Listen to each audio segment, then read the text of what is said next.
praticam mal a algum grupo de pessoas. Então nós não podemos ter grupinhos, tratar uns bem e outros mal, mas devemos dar um tratamento igual para todos.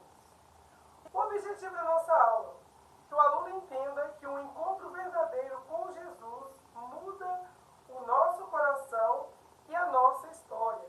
E é o que eu disse, numa linguagem mais infantil aqui, adequada à sua classe, você pode explicar que, com exemplos, né, do dia a dia, às vezes está bem pertinho de nós, e se a pessoa vivia em uma vida triste, nos vícios, brigando, xingando, uma pessoa assim amargurada, a partir do momento que ela encontra com Jesus, essas atitudes mudam completamente. Ela passa a ser uma pessoa amorosa, amigável, de coração puro, e Deus escreve uma nova história de vida para essa pessoa que de fato tem um encontro com Deus. Ela é transformada. E já o ponto central diz que o perdão de Deus está disponível a todos e pode transformar qualquer pessoa. E você pode levar uma aplicação pessoal dizendo que essa frase significa que ninguém é tão ruim que não possa ser perdoado. E ninguém está tão longe que não possa ser transformado pelo amor divino. Então, esse é o nosso ponto central, e que Deus possa abençoar a vida de cada um que irá assistir essa aula. E a dica para iniciar a sua aula: inicie a aula com uma oração, agradecendo a Deus pela semana de bênçãos que Ele nos concedeu. Tivemos uma semana aí cheia de bênçãos do Senhor. Relembre o assunto da aula passada, reforçando a importância da misericórdia na vida cristã. Cante um corinho, retire as ofertas e agradeça a Deus pela sua provisão. Então, está aqui a dica para você, professor. É bom que você comente que nesta aula aprenderemos que Deus chama todas as suas criaturas para um encontro especial com Ele. Então, nós somos criaturas, mas a partir do momento que nós nascemos de novo, nos tornamos filhos de Deus. Não importa os seus erros, a misericórdia, o amor de Deus são grandes e suficientes para perdoar qualquer pecado. Então diga que hoje leremos na Bíblia sobre o encontro de Deus com o apóstolo Paulo. Converse com seus alunos e pergunte se eles conhecem a história de Paulo antes de se converter. Então, é um bate-papo que você vai ter aqui com a sua turminha. Compartilhe com eles algumas informações, como ele era conhecido como Saulo de Tarso, era o nome antigo de Paulo, era um fariseu judeu,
de Jesus, que reflete o amor dele todo dia.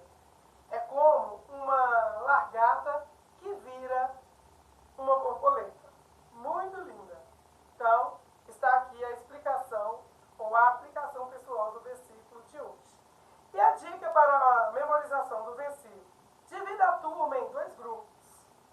E cada grupo dê um envelope com as palavras do versículo. Então, você vai fazer, né, o versículo picado ali e vai dar a cada grupo.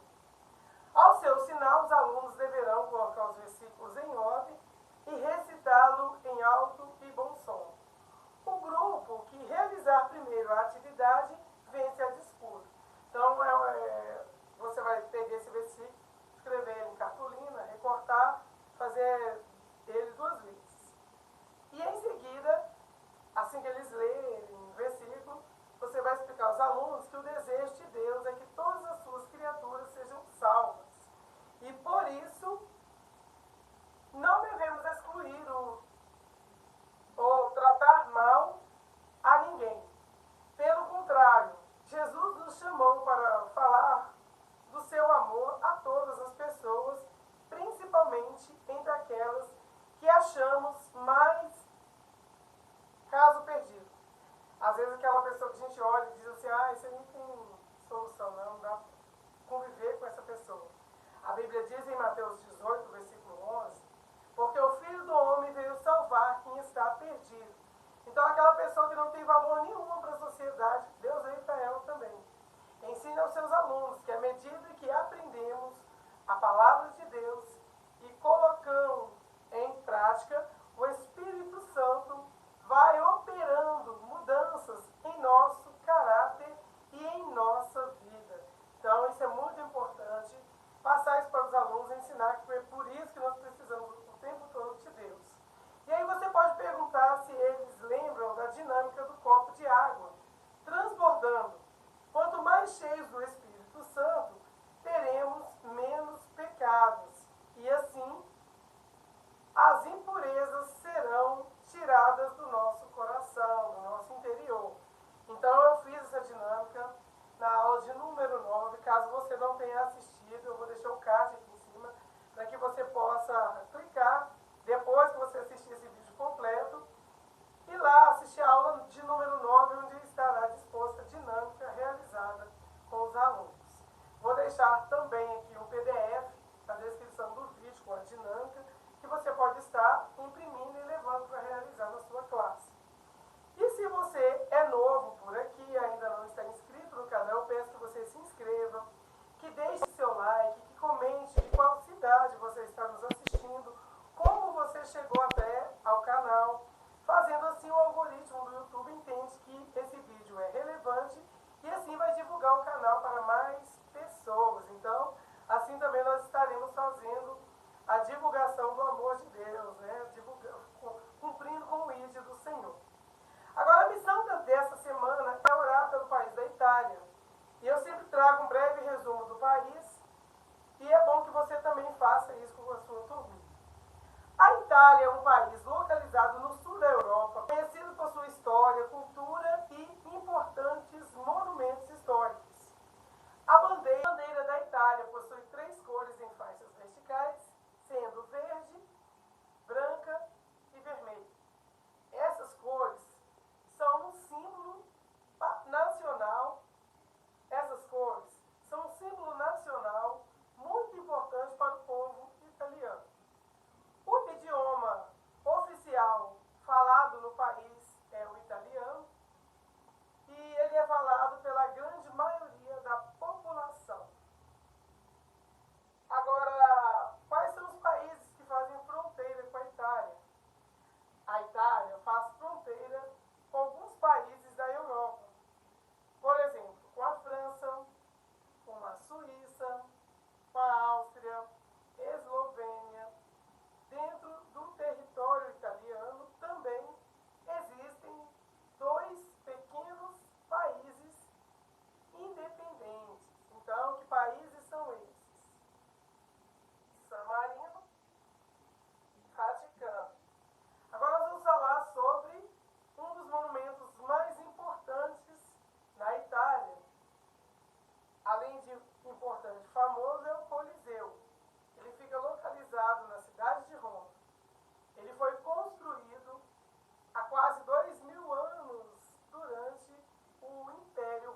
deixar para vocês.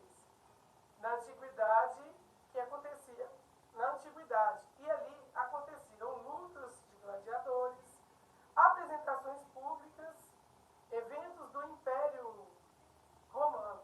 E hoje o Coliseu é um dos monumentos históricos mais importantes do mundo e recebe milhões de visitantes todos os anos. Então está aqui a imagem, muito lindo. Se você tiver condição, imprime essa imagem e leve para a sua turminha. Qual é a religião predominante na Itália? Segundo as pesquisas, é o cristianismo, principalmente o catolicismo. O país possui muitas igrejas históricas e também abriga o Vaticano, que é o centro da Igreja Católica. Então, está aqui as informações sobre a religião predominante. E será que existe alguma perseguição aos cristãos ali na Itália? Segundo as nossas pesquisas, na Itália não existe perseguição oficial aos cristãos. As pessoas têm liberdade para praticar a sua fé, porém, como em muitos países da Europa, existe um crescimento da indiferença religiosa. Ou seja, muitas pessoas estão se afastando da fé. Então, é importantíssimo que nas nossas orações nós venhamos pedir a Deus para que o povo italiano conheça mais profundamente a Jesus, que os missionários possam estar ali levando o Evangelho. Precisamos orar para que as igrejas que já existem ali falando de Jesus permaneçam firmes na palavra de Deus e orar para que os missionários continuem levando o Evangelho, independente da quantidade de pessoas que aceitam a fé. É importante falar, a obra de conversão quem faz é o Espírito Santo. E que a Itália não seja conhecida apenas por sua história e monumentos, mas também por um povo que ama e segue a Jesus. Glórias a Deus. Então está aqui feito o relato da Itália. Agora nós vamos para o nosso Explorando a Bíblia. Explorando a Bíblia de hoje está em Atos capítulo 9, dos versículos 1 a 19, que narra a dramática conversão de Saulo de Tarso na estrada indo para Damasco. Saulo, um intenso perseguidor de cristãos, é cegado por uma luz divina e ouve a voz de Jesus. A Bíblia nos conta que após 3 dias cego em Damasco, ele é curado e batizado pelo discípulo chamado Ananias, transformando-se de perseguidor a escolhido instrumento para levar o Evangelho a todos que ali moravam, a toda aquela cercania. Vamos à história completa? Saulo era um grande perseguidor de todos que aceitavam a Jesus como Senhor e Salvador. Ele pensava que Jesus não fosse o Filho de Deus e que o seu trabalho de acabar com os cristãos agradaria a Deus. Então é por isso que ele perseguiu o povo de Deus, os cristãos. Assim, ele ameaçava, maltratava e prendia muitos cristãos em vários lugares. Certa vez, encontrou-se com o grande sacerdote e pediu cartas de autorização para ir até as sinagogas da cidade de Damasco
voz de Deus bradando com muita força. Ele respondeu: quem é? O Senhor disse: eu sou Jesus, aquele que você persegue. Levante-se e vá à cidade, pois uma pessoa encontrará você e dirá o que você precisa fazer. Então eu imagino que ali, naquele momento, cai todo o orgulho, toda a arrogância de Saulo. E a partir dali que ele vai viver a transformação.